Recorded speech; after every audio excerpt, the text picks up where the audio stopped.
Hello and welcome to my YouTube channel. आज हम लोग स्टार्ट करने जा रहे हैं करंट अफेयर्स का, हम लोग हिंदी लैंग्वेज में 28 सितंबर 2022 का। तो सबसे पहले हम लोग नेशनल करंट अफेयर्स न्यूज देखेंगे, यानी राष्ट्रीय करंट अफेयर्स न्यूज के बारे में हम लोग जानेंगे। तो सीबीआई जो है, इसके द्वारा देश भर में एक ऑपरेशन चलाया जा रहा है जिसका नाम रखा गया है ऑपरेशन मेघ चक्र। यह जो ऑपरेशन है वह बाल शोषण सामग्री के खिलाफ जो है देश भर में जो है अलग अलग जगहों, अलग अलग राज्यों में छापेमारी की जा रही है। कि जैसे अभी क्या होता है कि बाल यौन शोषण के लिए जो है इंटरनेट पर जो है अलग अलग माध्यमों से वीडियो को वायरल किया जाता है। तो जो इसके लिए जो है सीबीआई जो है देश के अलग अलग जगहों पर यह छापा मार रहा है, और यह जो छापा मारा जा रहा है वह इसमें बाल यौन शोषण सामग्री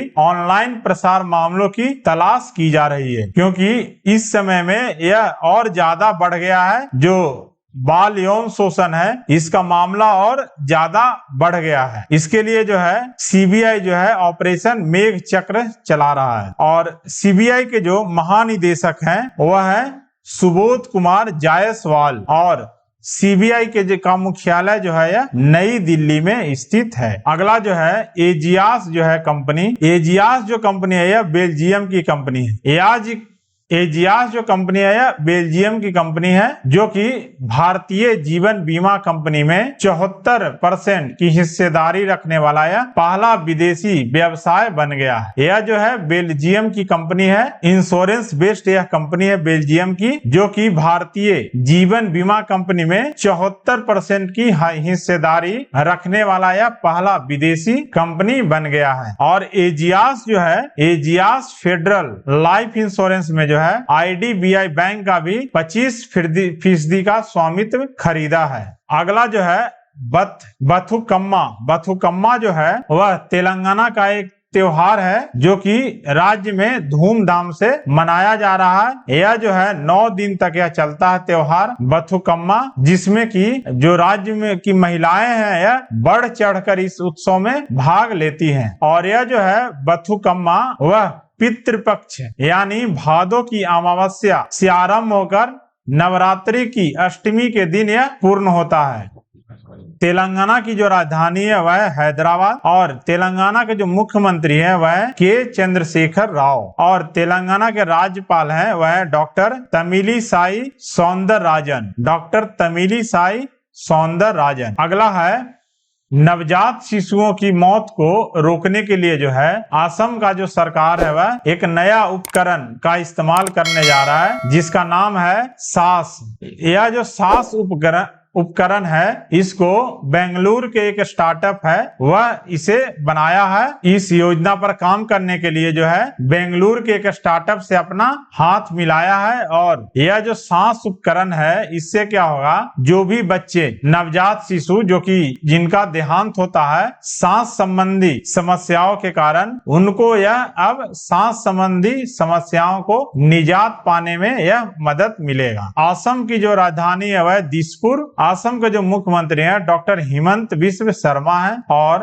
असम के जो राज्यपाल है वह जगदीश मुखी। अगला है भारत सरकार है वह साइन लर्न स्मार्टफोन ऐप इसको पेश किया है, जो कि 10,000 शब्दों के यह शब्दकोश है। यह क्या भारतीय सांकेतिक भाषा के लिए 10,000 शब्दों का यह शब्दकोश है, और इसे सामाजिक न्याय और अधिकारिता राज्य मंत्री हैं प्रतिमा भौमिक इस ऐप को पेश किया है। और यह जो ऐप है वह एंड्रॉयड और iOS दोनों पर उपलब्ध है। साइन लर्न नाम का यह ऐप है। अगला है इसरो द्वारा एक विकसित किया गया है आरटीआईएस प्रणाली है, जिसे कि इसरो के द्वारा विकसित किया गया है। इसको जो है अब भारतीय रेलवे जो है वह इस प्रणाली को स्थापित किया है। और यह जो आरटीआईएस जो है वह रेलवे स्टेशनों पर जो है ट्रेन के आवागमन के समय की स्वचालित ट्रैकिंग इससे की जाएगी। यह जो आईएस है इसके माध्यम से जो है ट्रेन के आवागमन के समय की स्वचालित ट्रैकिंग जो है की जाएगी। इसके लिए जो है रेलवे जो है वह इस प्रणाली को स्थापित किया है और इसे इसरो के द्वारा तैयार किया गया है। अब इसके माध्यम से क्या होगा कि जो ट्रेन नियंत्रक है, जो ट्रेन को नियंत्रण करते हैं, वह बिना किसी मानवीय हस्तक्षेप के या जो ट्रेन के स्थान और गति को जो है यह अधिक बारीकी तरह से अब ट्रैक करने में सक्षम कर सकेंगे। अब मतलब आराम से अब पता लगा सकेंगे कि ट्रेन का क्या गति है और किस स्थान पर यह है। अगला है इसरो के जो अध्यक्ष हैं वह है एस सोमनाथ और इसरो का जो स्थापना हुआ था यह 15 अगस्त 1969 को हुआ था और इसके संस्थापक हैं डॉक्टर विक्रम साराभाई। यह इसरो जो है भारत का अंतरिक्ष एजेंसी है। अगला जो है भारतीय केंद्रीय पर्यटन मंत्री हैं जी किशन रेड्डी। उन्होंने क्या जो पूर्वी क्षेत्र है इसमें पर्यटन क्षेत्र को बढ़ावा देने के लिए एक वर्चुअल सम्मेलन का उद्घाटन किए हैं जिसका नाम है सिम्फोने। सिम्फोने जो है यह एक वर्चुअल सम्मेलन है जिसका उद्घाटन जो किया गया है वह विश्व पर्यटन दिवस के अवसर पर किया गया है और इस वर्चुअल सम्मेलन का जो नाम रखा गया हुआ है सिम्फोने, क्योंकि जो उत्तर पूर्वी जो राज्य है उसमें वह जो राज्य है वह पर्यटन की सुविधा इसमें बहुत ज्यादा है, तो इन क्षेत्रों में पर्यटन को ज्यादा से ज्यादा बढ़ावा दिया जा सके इसके द्वारा जो है भारत सरकार अलग अलग कदम उठाते जा रहा है। अगला जो है गंगटोक जो है सिक्किम की राजधानी है, वहाँ डेयरी सहकारी सम्मेलन का उद्घाटन करेंगे अमित शाह। तो अमित शाह जो है वह अगले महीने की 7 तारीख को सिक्किम के गंगटोक में जो है डेयरी सहकारी सम्मेलन का उद्घाटन करेंगे। अगला जो है एयर इंडिया जो कंपनी है वह विमान इंजन के लिए विलिक्स लीज के साथ यह समझौते ज्ञापन पर हस्ताक्षर किए हैं और यह जो है इस तरह का पहला समझौते ज्ञापन पर हस्ताक्षर किया गया है कि जो विमान का इंजन है इसके लिए। अगला जो है अब चंडीगढ़ जो एयरपोर्ट है इसका नाम जो है बदलकर भगत सिंह के नाम पर रखा जाएगा। प्रधानमंत्री नरेंद्र मोदी हैं, उन्होंने मन की बात में इसका घोषणा किया है और इसके पहले भी जो पंजाब और हरियाणा की जो सरकार थी वह भी चंडीगढ़ एयरपोर्ट का नाम शहीद भगत सिंह एयरपोर्ट के नाम पर सहमति दर्ज की थी। अगला जो है OECD जो है वह भारत की जो वित्त वर्ष है 2023 में वृद्धि दर को 6.9% पर यह कायम रखा है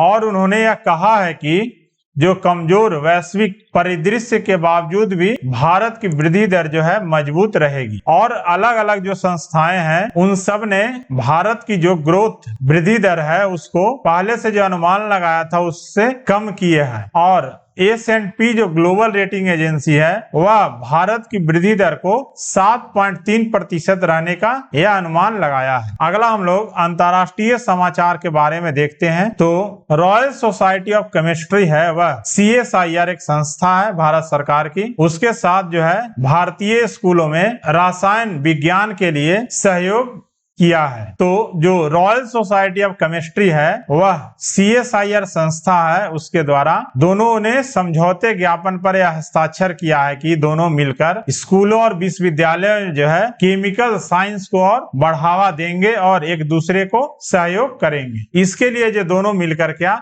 जिज्ञासा कार्यक्रम को शुरू किया है। क्या इन्होंने मिलकर जिज्ञासा कार्यक्रम को शुरू किया है। रॉयल सोसाइटी ऑफ केमिस्ट्री के CEO हैं हेलेन पेन और CSIR के महानिदेशक हैं डॉक्टर N कलाई सेल्वी। अगला हम लोग देखते हैं पुरस्कार से रिलेटेड न्यूज। तो 52वें जो है दादा साहेब फाल्के पुरस्कार की घोषणा कर दी गई है और यह जो पुरस्कार है वह भारतीय दिग्गज अभिनेत्री है आशा पारेख। इनको जो है साल 2022 में दादा साहेब फाल्के अवार्ड से सम्मानित किया जाएगा और यह जो होगा 52वें दादा साहेब फाल्के पुरस्कार आशा पारेख को मिलेगा। अगला जो है भारतीय राष्ट्रपति जो है वह राष्ट्रीय सेवा योजना पुरस्कार 2020-21 से सम्मानित किए हैं और इसमें इसके तहत जो है 2 विश्वविद्यालयों को, 10 NSS इकाइयों को और उनके कार्यक्रम अधिकारियों को और 30 NSS स्वयं सेवकों को यह पुरस्कार प्रदान किए गए हैं। केंद्रीय युवा मामले और खेल मंत्री हैं श्री अनुराग सिंह ठाकुर और केंद्रीय युवा मामले और खेल राज्य मंत्री हैं श्री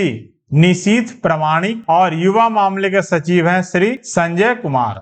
अगला हम लोग देखते हैं नियुक्तियां के बारे में, जो नियुक्तियां हुई है इसके बारे में। तो राजेंद्र कुमार को ईएसआईसी का महानिदेशक चुना गया है। ईएसआईसी का जो फुल फॉर्म है कर्मचारी राज्य बीमा निगम। तो जो राजेंद्र कुमार हैं, राजेंद्र कुमार इनको ईएसआईसी का महानिदेशक नियुक्त किया गया है। अगला है जो महत्वपूर्ण जो दिन मनाए गए हैं इनके बारे में हम लोग देखते हैं। तो विश्व नदी दिवस, यह जो है विश्व नदी दिवस वह जो सितंबर के अंतिम रविवार को यह मनाया जाता है, और इस बार जो यह दिन पड़ा है वह अंतिम या चौथा दोनों में से कोई भी।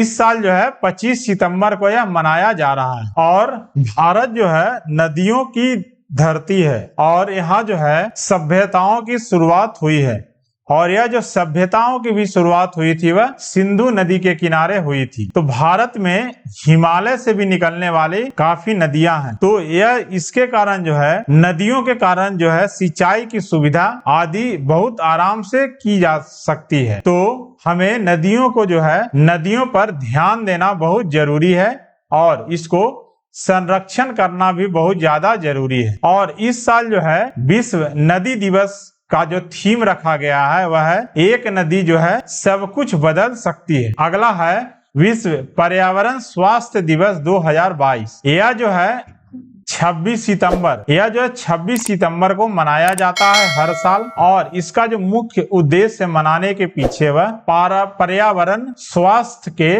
महत्वपूर्ण कार्यों पर प्रकाश डालने के लिए यह जो दिन है वह मनाया जाता है। और वर्तमान जो समय है उसमें पर्यावरण स्वास्थ्य जो है बहुत ज्यादा जरूरी है, क्योंकि दुनिया के अधिकांश जगहों पर पर्यावरण की समस्याएं ज्यादा से ज्यादा दिन प्रतिदिन बढ़ती जा रही है। और हर साल जो है एक अलग थीम के साथ यह मनाया जाता है, और इस साल जो है इसका थीम है strengthening environmental health system for the implementation of the sustainable development goals है। विश्व पर्यटन दिवस जो है यह 27 सितंबर को यह मनाया जाता है हर साल, और यह जो दिन है वह दुनिया के विभिन्न हिस्सों में पर्यटन को बढ़ावा देने पर ध्यान केंद्रित करने के लिए हर साल मनाया जाता है। और इसका जो शुरुआत किया गया वह है संयुक्त राष्ट्र विश्व पर्यटन संगठन के द्वारा किया गया है। और पर्यटन का जो समस्याएं हैं वह अभी